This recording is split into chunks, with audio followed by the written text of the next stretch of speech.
Hi guys! So ngayong araw nga pala ay wala kaming pasok ni Darling kasi pareho kaming may appointment. So ayan, nag-get ready lang ako para gumanda dahil may pupuntahan kami.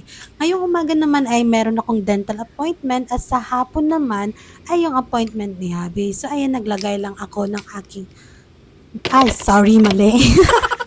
Nag-apply lang ako ng aking cleanser, tapos naglagay ng toner, at naglagay din ako ng serum sa aking face para gumanda. At the same time, naglagay ako ng sunscreen kasi importante yun. Kasi lalabas tayo at napakainit pa naman ang panahon.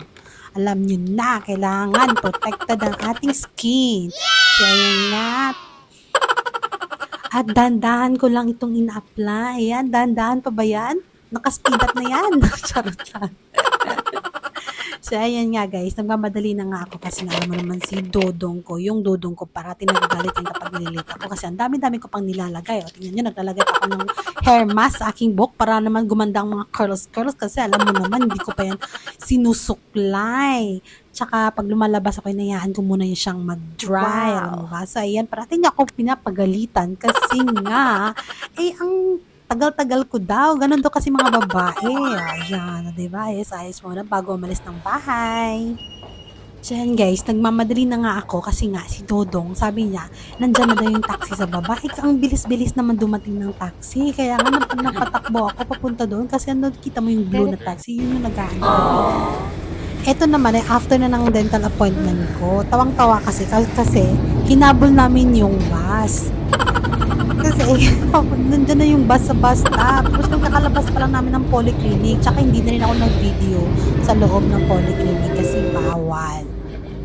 So habang nagmumuni-muni ako dyan, pa video-video, ay ang asawa ko, tutok na tutok sa cellphone niya. Kaya ayan, binidyohan ko na yung bus dito sa Singapore. Di ba ang ganda? Wow! Yan nga pala yung yellow button na may red na yan. Yan yung pinipindot kapag gusto mong bumaba na. Wow! Yan, meron yan sa bawat gilid. So, di ba? Ang ganda ng bus nila dito. Tsaka hindi ka na lang kailangan magbayad ng cash kung meron ka namang card. Pero sa mga tourist o sa iba na nakalimutan yung card, pwede ka namang gumamit ng coins. Wow! So, nung bumaba na kami, naglalakad na kami papuntang bahay, may nakita kaming mga kalapati ba yun? Hindi ko alam, yung maitim. Yung marami niyan sa Pilipinas, yun. Yan, ang gaganda nila, di ba? Pero hindi yan inuhuli dito kasi bawal. Wow! Tsaka bawal din dito na magpakain sa mga ibon. So, ayan lang, pagala-gala lang sila dyan. So, ayan nga, nagpapa-selfie lang ako habang naglalakad, YHHWW with my husband. Ay, nihingal na nga ako, di ano ba yan? So, pagdating ko nga ng bahay, eto na, nag-start na ako ng mga aking gawain. So, inuna ko muna yung mga labahan, tapos nagtimpla ako ng kape, maya-maya ay nagluto na rin ako ng kanin.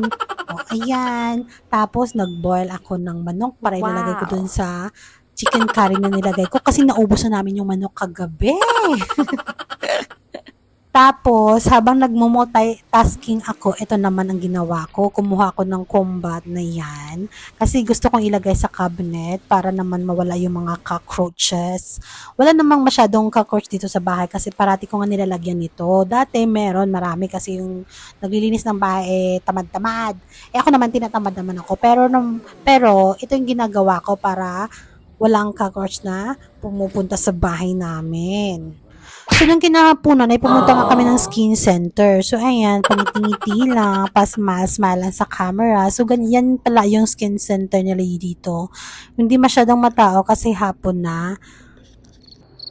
So, ito naman, pababa na kami. So, ayan, papunta na nga kami ng pharmacy nila para mag-collect ng gamot si Darling. So, ayan yung pharmacy nila, napakalinis, napakaaliwalas. So, nag-aantay lang kami na tawagin yung number niya. So, pagkatapos na namin makulek yung medicine, bumaba na nga kami para umuwi. So, nagplano kami na mag-bus na lang kasi nga para makakatipid. So, nagbago rin ang isip namin. Kaya sabi ko, mag-taxi na lang tayo. Tapos dumaan tayo doon sa pinagtatrabahuan ko.